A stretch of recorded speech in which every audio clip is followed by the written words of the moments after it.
Ito po si General Nicolas Torre III, kasama nyo, laban sa korupsyon at pang-aapi. Sawang-sawa na rin tayo sa mga panlilinlang.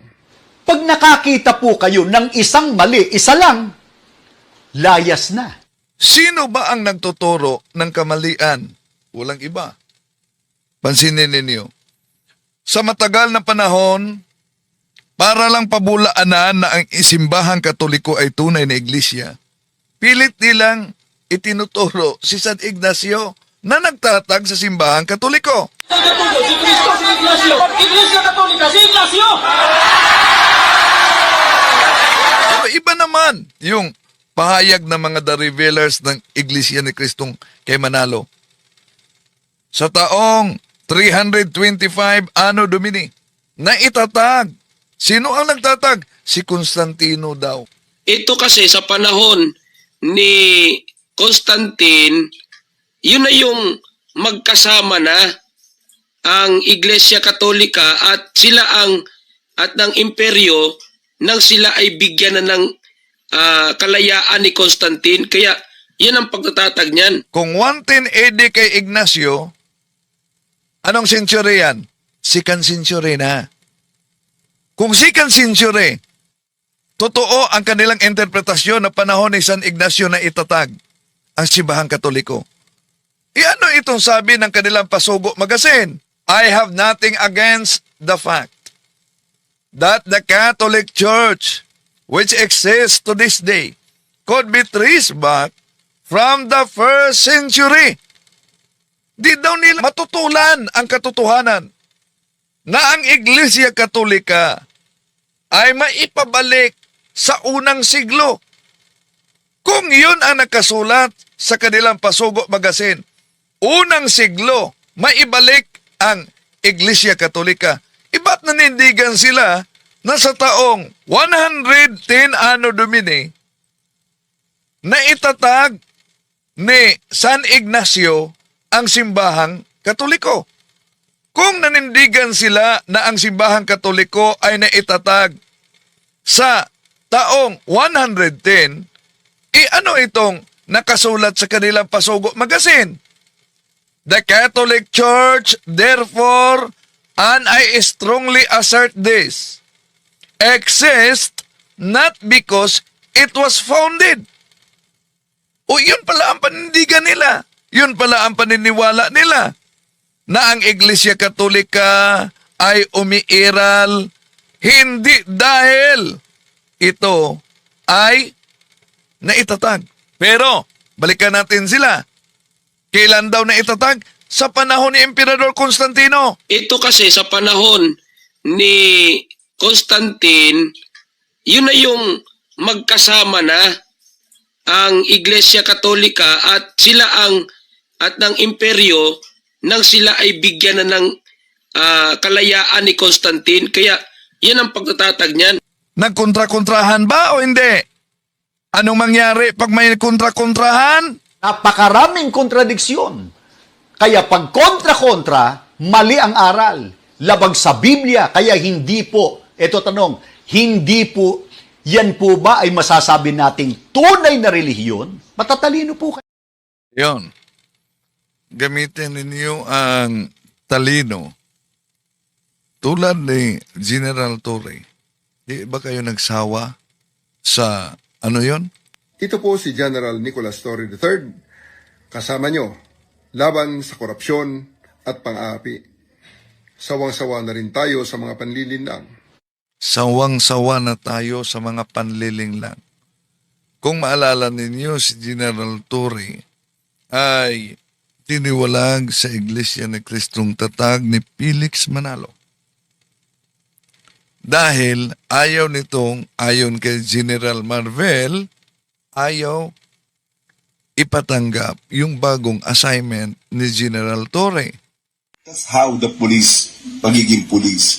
You know, ito isang sikreto. I hope General Torre will forgive me. But this is one secret na ngayon ko lang nalaman. At, and ito po is a secret. I hope General Torre will not in any way get mad at me. Alam mo, Mr. General Torre was asked by someone from from his religion na wag tanggapin tong Region 11 as RD, Region 11. Kung hindi, that's a political implication and that's a religious implication. And I know Nick Torre choose the other side, service first before anything else. And I congratulate you, boss. That's yun ang hindi niyo po nakita. I think natiwalag siya dun sa kanyang religion, and that's something that ang sasabi ko nga, it's always service first before anything else. Congratulations po sa inyo, and all my respect and salute. At alam niyo ba na may natukoy na suspect kaugnay sa kaso ni Gold Dagal?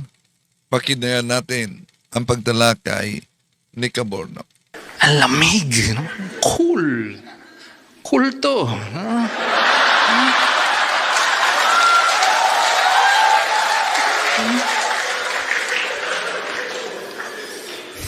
A few moments later. Nasawi sa pamamaril ang stand-up comedian na si Gold Dagal, na kilala sa kanyang matatapang na jokes tungkol sa isang religious group. Now I see a POV. To the videos. Kaya, let's go at simulan na natin.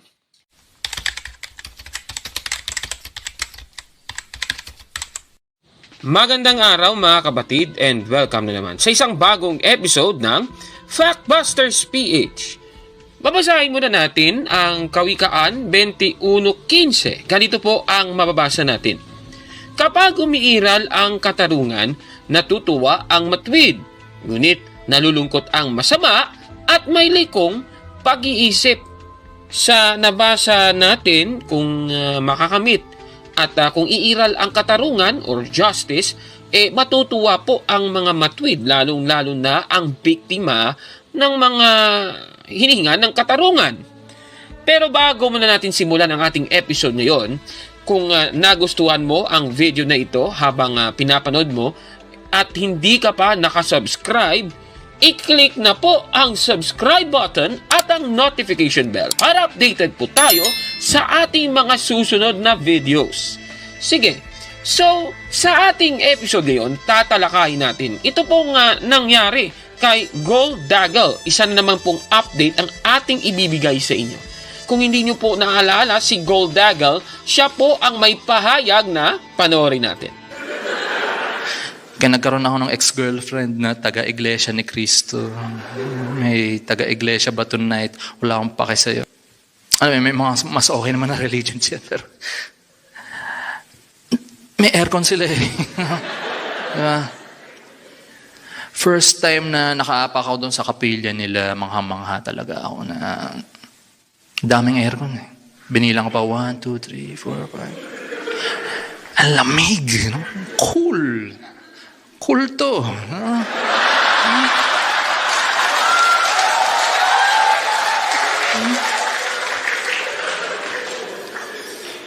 At itong si Gold Dagal na tinira ang Iglesia ni Cristo ni Manalo sa kanyang skit, ay may nangyari po sa kanya. Noong March 15, 2025, siya po ay binaril habang nagkaroon siya ng isang skit sa Pampanga, mga kabayan. Diyan po sa Minus Points, Mayari, Angeles, Pampanga. Nasawi sa pamamaril ang stand-up comedian na si Gold Dagal, na kilala sa kanyang matatapang na jokes tungkol sa isang religious group na pag-alamang matagal na umanong nakakatanggap ng death threats ang biktima bago mangyari ang insidente. Balitang umaabante mula kay Kim Mangunay. Sa putok ng baril at tama ng bala, nagtapos ang buhay ng isang stand-up comedian na si Gold Dagal. Kinumpirma ng non-profit organization na Project Jade ang pagpanaw ni Gold, na kilala ng marami sa mga biro nito tungkol sa isang religious group. Pinagbabaril ang komedyante sa Pampanga nitong Sabado. Inilarawan naman nila si Gold bilang isa sa iilang individual na tumatayo laban sa human rights violations at indoctrination. Hustisyang panawagan ngayon, lalo na't dati na umanong nakakatanggap ng death threats si Gold. Partikular na nagiging sentro ng jokes ni Gold ang paalala sa publiko laban sa mga pang-aabuso sa karapatang pantao. Wala pang payag ang Pampanga Police kaugnay sa insidente. Ako si Kim Mangunay ng Abante Radyo. Itong balitang mabilis, mabangis at walang mitis. At syempre, yung ina niya magre-react. At base po sa kanyang salaysay, sinasabi po ng ina ni Gold Dagal na si Jocelyn Cruz sa kanyang Facebook account na ganito: "They are a bunch of cowards who cannot defend themselves and their faith, which was put in question through his dark humor." So, mukhang talagang ang nakikita ng ina ni Gold Dagal, itong pagpatay kay Gold Dagal ay konektado doon sa naging joke ni Gold Dagal, mga kababayan. Ang sabi pa nga ni Jocelyn Cruz, ina ni Gold Dagal, "But some people who claim to be closest to God planned and perpetrated this crime. They killed my son." Ang tanong, totoo ba itong sinasabi niya? Malalaman na natin mamaya, mga kababayan. Habang naghihintay tayo ng mga latest developments, nag-post po noong August 28, 2025 ang ina ni Gold Dagal na nagsasabing lumabas na ang warrant of arrest laban sa mga suspect, mga kababayan. At sabi pa nga ni Jocelyn Cruz, ina ni Gold Dagal, "One of the many steps toward putting those guilty behind bars. Thank you for your prayers. May God avenge his death. Please make some noise to put pressure sa police para mahanap sila. I think the media can release their identities and fag list." Ayan. Tapos sabi pa niya, "Salamat sa mga dasal nyo and pagdamay sa amin. This really is the most painful thing that anyone can endure. More prayers will finally bring us the truth. God is indeed the greatest." Yan po ang pangapahayag ng ina ni Gold Dagal. At sa kasalukuyan ay meron po tayong huling update, mga kapatid. Ang mga pulis, patuloy po ang paghahanap dito po sa mga suspect. As to the motives, marami po tayong tinitignan dyan. May mga lumalabas po sa social media na mga ilang mga pananaw kung ano po yung motibo sa kanyang pagpatay. Yan din po yung tinitignan po ng Angeles City Police Station. Tanong, sino kaya ang bumaril kay Gold Dagal? Ayon po sa isang public advisory na nakuha ni Jocelyn Cruz, ay ganito po ang sabi niya. On March 15, 2025, my son, Goldener C. Dagal, was tragically murdered in Angeles City. A formal criminal case has been filed at the Regional Trial Court of Angeles City Branch 114 under criminal case number R-ANG 2502554. Warrants of arrest have been issued against the suspects, who remain at large and continue to evade lawful apprehension. In the interest of public safety and justice, I am showing the following information. So, these individuals are wanted by law enforcement. If you have any information on their whereabouts, please report it immediately to the nearest police station or contact the PNP, CIDG, or NBI. This post is made with respect for due process and the rule of law. My intent is not to accuse but to inform the public and assist authorities in ensuring that justice is served. I ask for your help in protecting our communities and honoring the memory of my son. Thank you for your vigilance, compassion, and support. At ito na nga ang mga suspect na may charge na murder. Ito pong si Joel Datahan Ranches at si Maitel Pondang Boke. At meron pang isa. Ibig sabihin, 3 po ang nakikitang mga pumatay kay Gold Dagal, mga kababayan. At alam niyo po ba na marami po ang nagsasabi talaga at may mga pruweba na ang isa sa mga suspect ay miyembro ni Manalo. Ayan klarong-klaro, itong si Maitel Boke ay miyembro ni Manalo. Ayan, nakikita niyo po sa screen. Kaya, mukhang tama all along ang ina ni Gold Dagal na ito talaga'y konektado pa rin doon sa naging joke ni Gold Dagal, mga kababayan. Ika nga ni Jocelyn Cruz, ina ni Gold Dagal, I come forward not to debate religion but to demand justice. My son was murdered, and my heart grieves not only for his loss but for the silence that surrounds it. This is not a matter of faith. It is a matter of truth, accountability, and human dignity. I respect all beliefs, but I ask that we keep religion out of this conversation. My advocacy is rooted in law, compassion, and the right of every parent to seek justice for their child. Let us stay focused on what matters: the facts, the investigation, and the pursuit of those responsible. Justice is not a religious issue, it is a human one. Tama po yun, kapatid na Jocelyn, ano? Pero ang masaklap dito, itong mga taga-iglesia ni Cristo ni Manalo, dinideny pa na isa sa mga miyembro nila ang may sala. No? Sino po ba ang pikunin ng mga kulto? Mamamatay tao pala, literal ang mga kulto talaga. Ayun, tapos may green, white, red na kulay. Bibintangan talaga iglesia nito eh. Di ba? Huwag kami pagbintangan nyo. Di ba? Huwag kami pagbintangan nyo. Di ba? Huwag kami pagbintangan nyo. Pero lumalabas parang yun na nga ang nangyayari. Nako naman. Kaya ating dalangin sa ating programa sana makamit na ang hustisya. Dahil kung makakamit ang hustisya, matutuwa po tayo mga kababayan. Ayon sa Kawikaan 21:15, mga kapatid, sana makamit mo na ang hustisya, kaibigang Gold Dagal. Ano po ang masasabi niyo sa ating episode ngayon? Comment down below mga kapatid.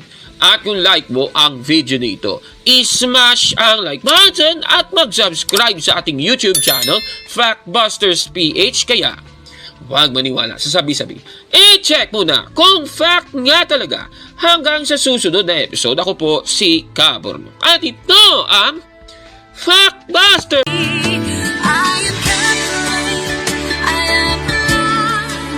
I am the gospel.